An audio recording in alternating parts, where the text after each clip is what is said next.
Merci d'écouter l'Office de radio et télévision du Mali. Il est 7h à Bamako.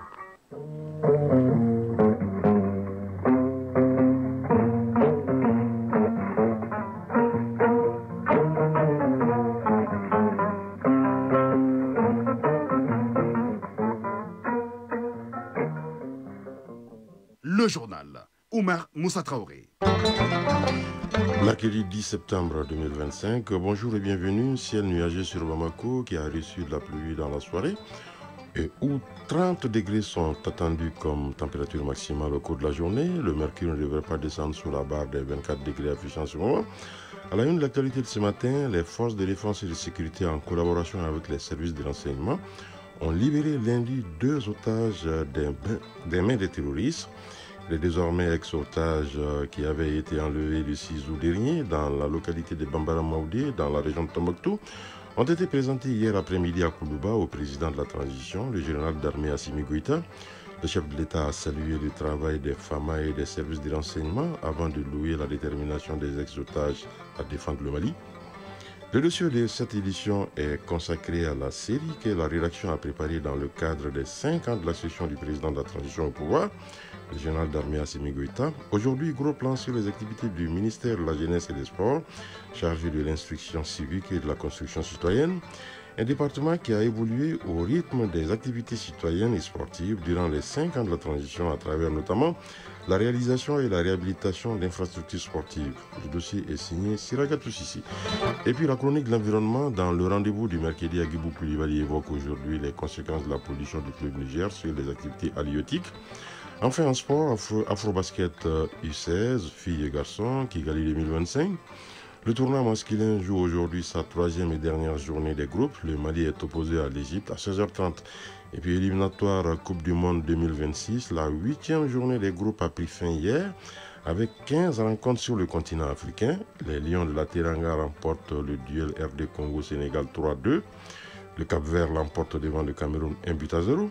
Le Maroc et la Tunisie sont les premiers pays africains qualifiés pour la compétition. La synthèse de l'actualité sportive, ce serait avec Foutiki Tungara. Voilà pour le sommaire. Je vous le disais en titre, les forces de défense et de sécurité en collaboration avec les services de renseignement ont libéré lundi 2 otages des mains des terroristes. Les désormais ex-otages ont été enlevés le 6 août dernier dans la localité de Bambara Maoudé, dans la région de Tombouctou. Ils ont été présentés hier après-midi à Koulouba au président de la transition, le général d'armée Assimi Goïta. Le chef de l'État a salué le travail des FAMA et des services de renseignement. Il a ensuite loué la détermination des ex-otages à défendre le Mali. À l'issue de l'audience, notre reporter a tendu son micro au ministre de la Sécurité et de la Protection civile. Le général de division Daoud Ali Mohamedine nous donne plus de détails au micro de Mohamed Diarra. Nous étions venus en audience sur le président de la transition, chef suprême des armées. Nous sommes venus le rendre de la présence physique parmi nous de 2 de nos frères d'armes qui avaient été enlevés le 6 août dernier, à savoir le sergent-chef de police Abdraman Dambélé et le sergent de police Boubacar Dabo. Donc ils ont été enlevés à hauteur de Bambara Maoudé sur l'axe Tombouctou-Douanza. Par la grâce de Dieu et l'implication de l'ensemble des forces de défense et de sécurité, singulièrement l'implication des services de renseignement, ils ont été libérés lundi 8 septembre. Donc nous sommes venus leur présenter physiquement au chef de l'État qui leur a prodigué des conseils et aussi pour dire que ça fait partie de notre vie. Et quand on opte pour la vie militaire, on opte aussi pour certains risques. Je tiens ici à remercier singulièrement les services de renseignement qui sont vraiment impliqués pour cette libération. Saluer leur professionnalisme, les féliciter pour tout ce qu'ils ont eu à faire. Dire aussi qu'ils sont parmi nous aujourd'hui. Ils seront pris en compte par une équipe médicale, notamment des psychologues. Et ensuite, ils vont regagner leur famille. Les forces de défense et de sécurité, partout où nous sommes, nous allons lutter contre le terrorisme. Cela ne va pas nous décourager, cela ne va pas nous dérouter de notre mission régalienne de défense opérationnelle du territoire, de la protection des personnes et de leurs biens. C'est aussi le moment d'avoir une pensée pieuse pour certains aussi de nos frères d'armes qui sont en captivité, en otage, leur dire ceci. Nous sommes avec eux, ils ne sont pas seuls. Ils ont notre message d'accompagnement et par la même occasion présenter les condoléances à ceux qui aussi n'ont pas pu avoir la chance de retourner parmi nous, ceux qui ont perdu la vie dans les geôles de ces groupes armés terroristes, leur dire à leur famille beaucoup de courage et leur présenter encore notre condoléance. Et au nom du chef suprême des armées et de toute la hiérarchie militaire, encore une fois, féliciter tous ceux qui, de près ou de loin, se sont impliqués pour la libération de nos deux frères ici présents. Le ministre de la Sécurité et de la Protection civile, le général de division Daoud Ali Mohamedine, à l'instant, il donnait des précisions sur la libération des otages des mains des terroristes. Le ministre était interrogé par Mohamed Diarra. Pour rester sur le même registre avec ce communiqué de l'état-major général des armées qui informe l'opinion que dans la journée du 9 septembre 2025, les FAMA ont localisé et détruit une base des groupes armés terroristes dans la zone de Moussafa, à la lisière nord de la forêt du Baoulé, à 35 km au sud de Djoumara, cercle de Tiéma, région de Kaï. Plusieurs dizaines de terroristes ont été neutralisés dans cette frappe du refuge terroriste par la patrouille aérienne. L'état-major général des armées rassure les populations que la traque des groupes obscurantistes se poursuit. L'état-major général des armées remercie les Maliens pour leur soutien constant et indéfectible aux braves FAMA engagés pour la défense de l'intégrité territoriale et la sécurisation des personnes et des biens. Unis, nous vaincrons. Tout autre chose à présent, la gestion des questions migratoires est régie par la PONAM, entendez par là la politique nationale d'immigration. Il s'agit d'un document de référence pour le département et ses structures techniques. Mais à l'analyse, le document présente aujourd'hui des insuffisances. C'est pour corriger ces insuffisances que s'est tenu hier au sein du département un atelier interne de relecture, un processus qui a été enclenché en décembre 2023. Tchemoko Konati. Politique nationale d'immigration, le fil conducteur des actions du département en charge de la question au bénéfice des compatriotes de la diaspora qui de nos jours avoisine 6 millions de personnes. La politique en question définit les orientations stratégiques contenues dans un document en vigueur depuis septembre 2014. Aboubakrin Aguissa, directeur général du Centre d'information et de gestion des migrations. Des Maliens en détresse partout dans le monde. Le cas britannique constitue au fait un exemple, une illustration parfaite d'agissement en termes de protection et d'assistance. Au-delà, pour le développement national, le Forum international d'investissement de la diaspora, nous venons de sortir dedans. Des corps qui sont rapatriés, c'est jamais vu. Et pourtant, c'est des réalités aujourd'hui. Entre autres initiatives qui, selon notre interlocuteur, découlent des innovations introduites dans la conduite des affaires par l'actuel ministre Moussa Agatayer. Cependant, les documents de politique présentent des insuffisances qui entravent le département dans sa démarche. D'où cet atelier interne de réflexion qui constitue une étape stratégique du processus de relecture en cours depuis décembre 2023. Une réforme majeure en adéquation avec la lettre de cadrage du président de la transition, Moussa Agatayer, ministre des Maliens établi à l'extérieur et de l'intégration africaine. Il s'agit pour nous de traduire en réalité palpable la vision de son Excellence le général d'armée Assimi Goïta, président de la transition, chef de l'État, celle de faire de la diaspora malienne un puissant levier de la souveraineté retrouvée et du Mali un État fort dans le concert des nations. La réussite de ce chantier ne dépendra pas seulement de la pertinence de nos orientations stratégiques. Elle dépendra aussi de notre capacité individuelle et collective à mobiliser l'ensemble des parties prenantes. Pour ce faire, le ministre annonce la tenue prochaine des consultations régionales impliquant la société civile, notamment les femmes et les jeunes. Ces consultations seront élargies aux acteurs concernés à travers les plateformes numériques et les représentations diplomatiques et consulaires. Il s'agit à terme de renforcer les mécanismes de mobilisation des financements pour mieux faire face aux questions migratoires. Nous arrivons à présent à la série de dossiers consacrés aux 5 ans de l'avènement au pouvoir du général d'armée Assimi Goïta. Aujourd'hui, gros plan sur les activités du ministère de la Jeunesse et des Sports chargé de l'instruction civique et de la construction citoyenne. Un département qui a évolué au rythme des activités citoyennes et sportives durant les 5 ans de la transition.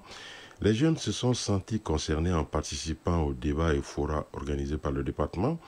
Le président de la transition a également pris la décision de la rénovation des stades pour favoriser la pratique du sport. La synthèse de tout cela, c'est avec Siraka Toussissi.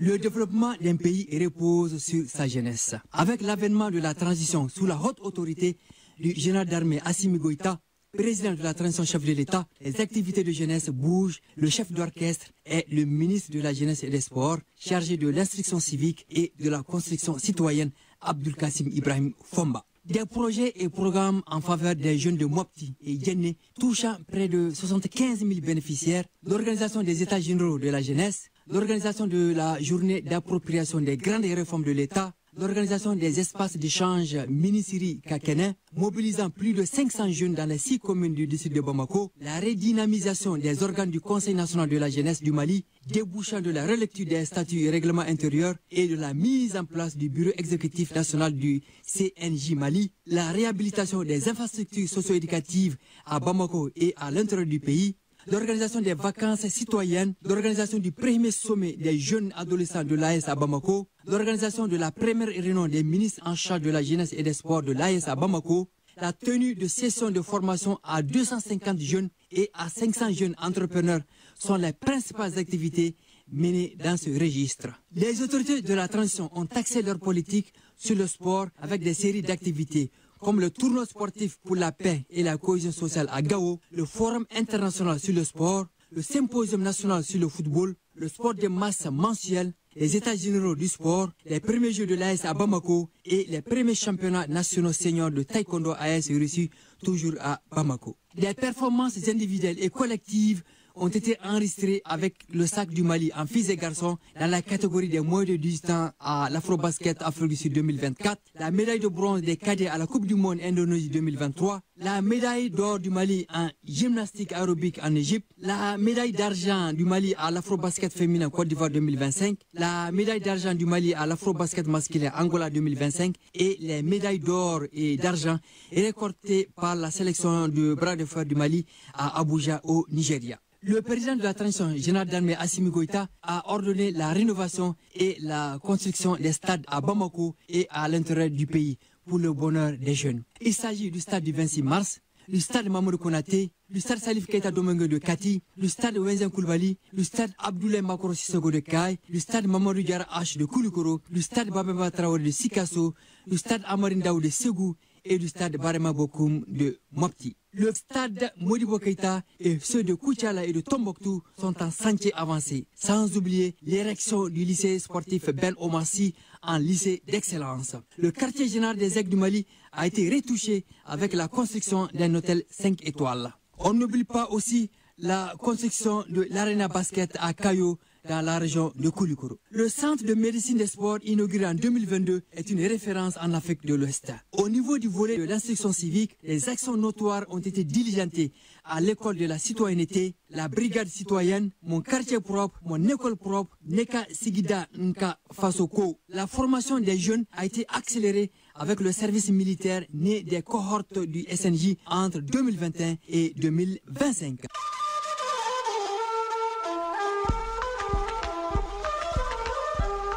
AES Actualité.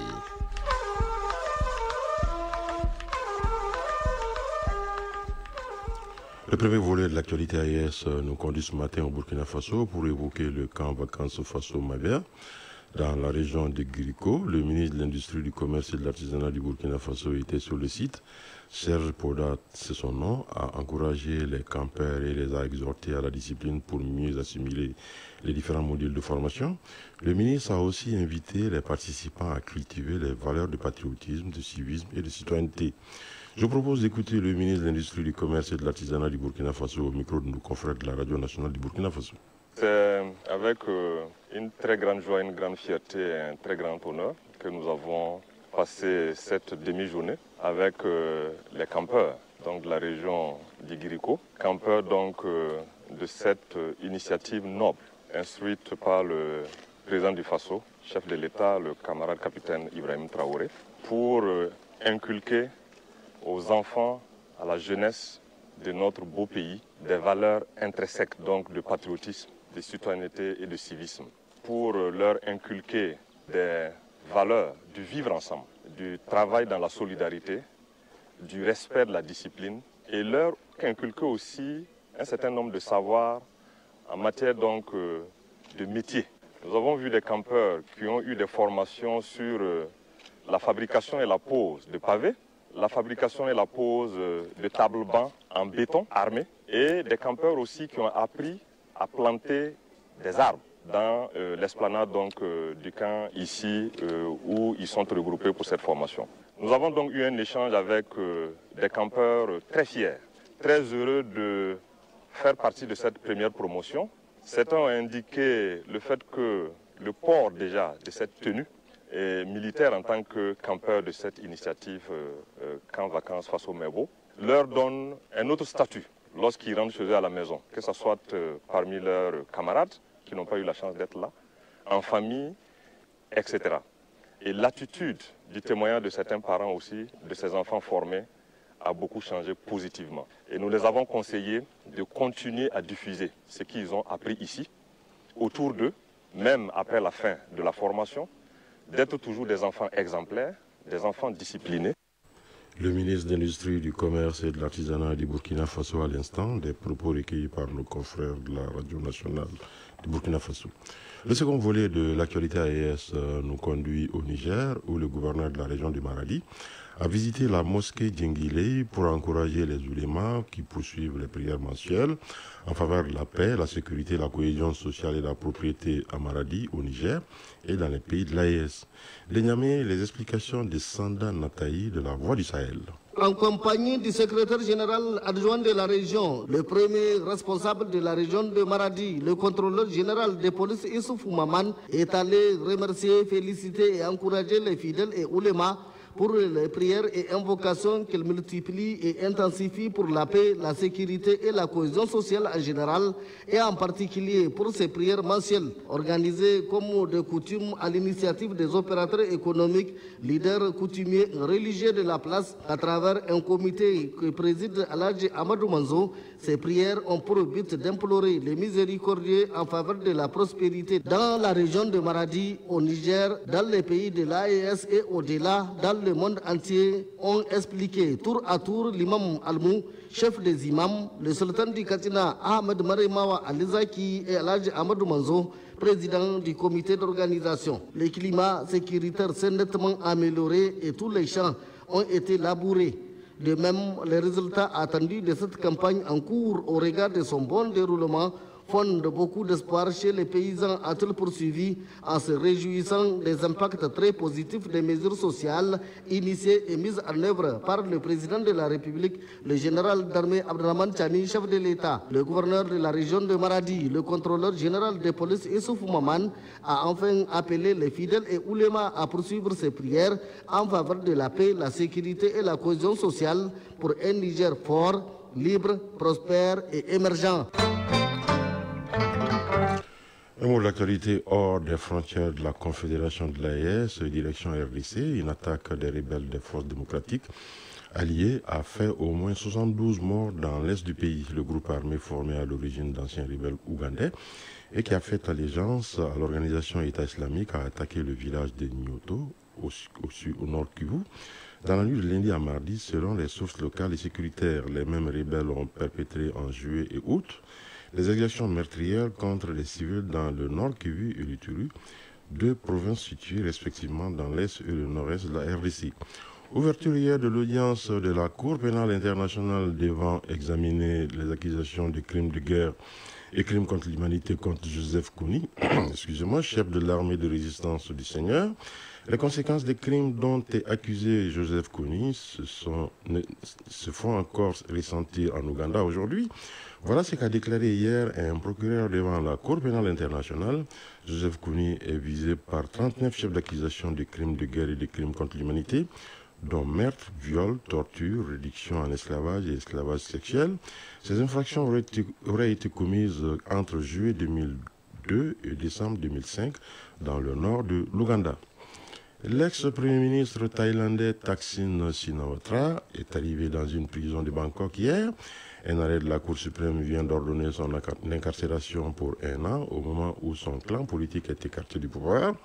Condamné par contumace à 8 ans d'emprisonnement pour corruption et abus de pouvoir, l'homme politique de 76 ans n'avait passé que 6 mois en détention à l'hôpital. Après son retour d'exil en 2023, la Cour suprême a jugé qu'il n'avait pas correctement purgé sa peine d'emprisonnement et qu'une hospitalisation ne peut compter comme une peine de prison. Au Népal, le Premier ministre démissionne après des manifestations de la jeunesse réprimée dans le sang. Des centaines de manifestants en colère ont incendié hier le Parlement népalais dans la foulée de la démission du Premier ministre. Ces événements sont intervenus au lendemain de manifestations contre le blocage des réseaux sociaux et la corruption qui ont fait 19 morts. Malgré le couvre-feu instauré au début de la matinée, des groupes de jeunes manifestants sont descendus dans les rues de Katmandou et s'en sont pris toute la journée aux bâtiments publics et aux résidences des dirigeants politiques. Au lendemain de la nomination de Sébastien Lecornu au poste de Premier ministre, la France entame aujourd'hui une journée qui s'annonce agitée, une journée qui intervient dans le sillage de l'appel à bloquons tout, né sur les réseaux sociaux et devant permettre de juger la colère sociale. Dans de nombreuses villes de l'Ouest, les premiers blocages ont eu lieu sur les ronds-points, habituellement très fréquentés. La page sport dans un instant.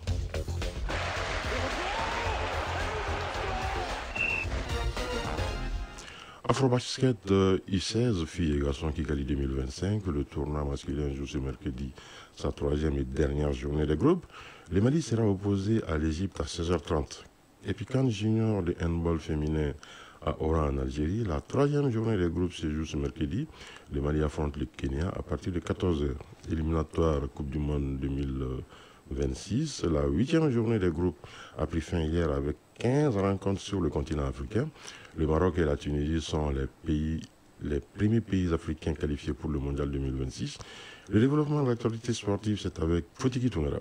L'actualité sportive sur le continent reste dominée par les éliminatoires du Mondial 2026. La huitième journée de groupe s'est achevée hier avec quelques résultats sensationnels, parmi lesquels la surprenante victoire 1-0 des requins bleus du Cap-Vert sur les Lions indomptables du Cameroun qui n'ont jamais gagné à Praia, quelle que soit la génération ou l'état de forme. L'une des meilleures opérations de cette huitième journée a été réalisée par le Sénégal avec sa renversante victoire 3-2 au Congo démocratique. Menés 2-0 après 33 minutes de jeu, les Lions de la Teranga ont inversé la tendance pour s'imposer au finish et s'emparer de la tête du groupe B, chippé à l'adversaire du jour. Entre autres résultats ont été enregistrés hier. Le Niger est allé s'imposer en Tanzanie 1-0. Le Burkina Faso a accroché l'Égypte à Ouagadougou 0-0. La Côte d'Ivoire a décroché le nul au Gabon 0-0. La Mauritanie est accrochée à domicile par le Soudan du Sud 0-0. Le Nigeria en déplacement a tenu l'Afrique du Sud en échec, un but partout. Après 8 journées disputées, l'Égypte dans le groupe A, le Sénégal dans le groupe B, l'Afrique du Sud dans le groupe C, le Cap-Vert dans le groupe D, la Côte d'Ivoire dans le groupe F,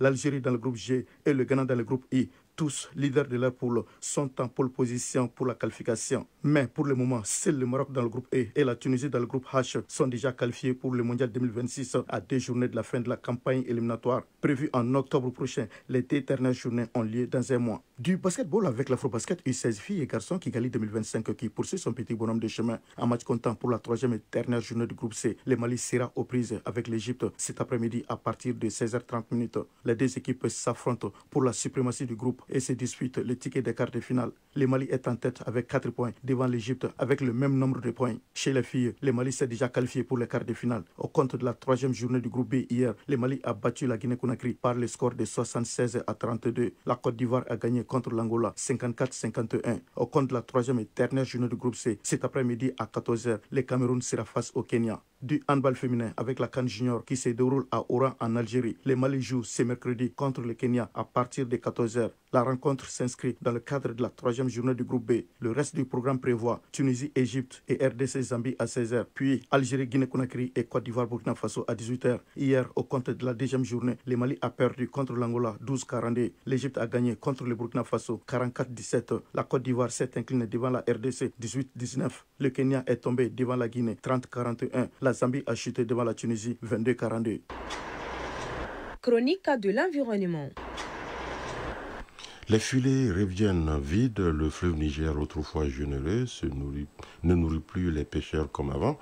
La raréfaction du poisson inquiète, la pollution s'aggrave et l'avenir des communautés riveraines semble menacé. C'est le sujet de la chronique de l'environnement, c'est une réalisation de Agibou Koulibaly.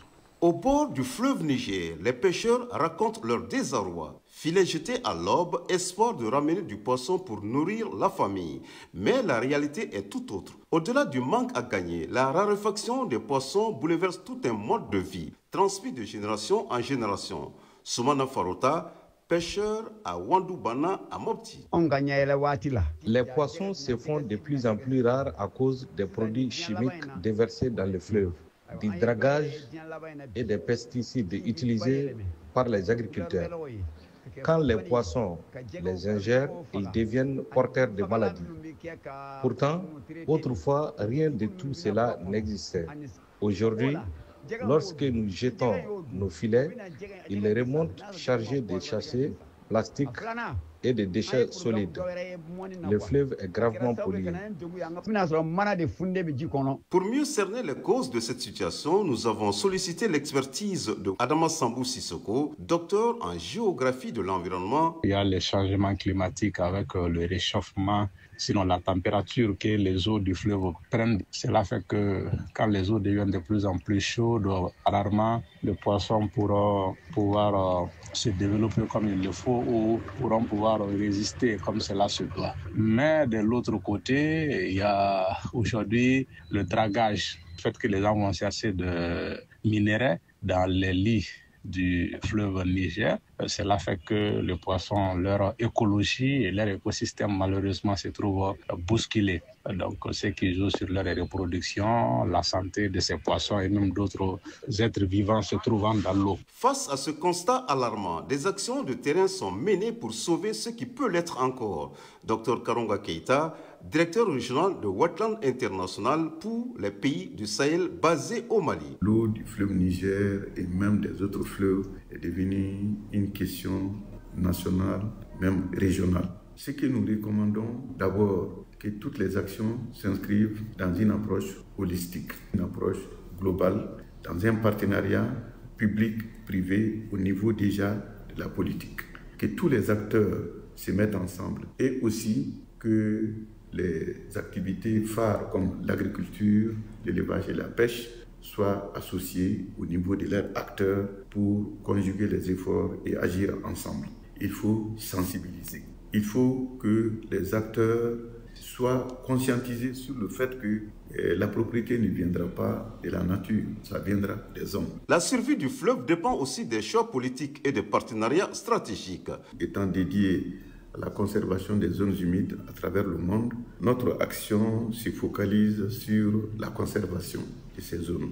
Mais qui parle de conservation des zones humides parle d'eau. Et c'est un paquet d'actions que nous menons à ce titre. D'abord, le développement des connaissances et des outils d'aide à la décision pour une très bonne gestion de ces ressources en eau. Et c'est le cas du fleuve Niger aussi. Et nous faisons aussi le développement des actions pilotes de conservation de ces zones humides et au centre de nos actions, la préservation des ressources en eau. Des poissons qui meurent, des pêcheurs qui pleurent, mais aussi un fleuve qui se meurt en silence. Entre larmes et espoir, le fleuve Niger attend qu'on lui tende la main, car sauver ses eaux, c'est sauver des vies. Voilà, à cette heure passée de 27 minutes à Ambideli se referme cette édition. La coordination éditoriale a été assurée par Bourama Traoré. À la mise en onde, il y avait Ismaïla Adjara. Merci d'avoir été de notre prochain rendez-vous des infos 13h. Vous retrouverez Aïssata Saliou Maïga. Mais d'ici là, vous allez pouvoir suivre tout à l'heure la page météo avec Dianeba Doumbia, les avis communiqués avec Doudou Tembili. Retrouvez cette édition sur www.ortm.ml et sur l'ensemble de nos plateformes digitales. La mise en ligne de la présente a été assurée par Mohamed Koulibaly. Excellente suite de programmes sur l'ORTM.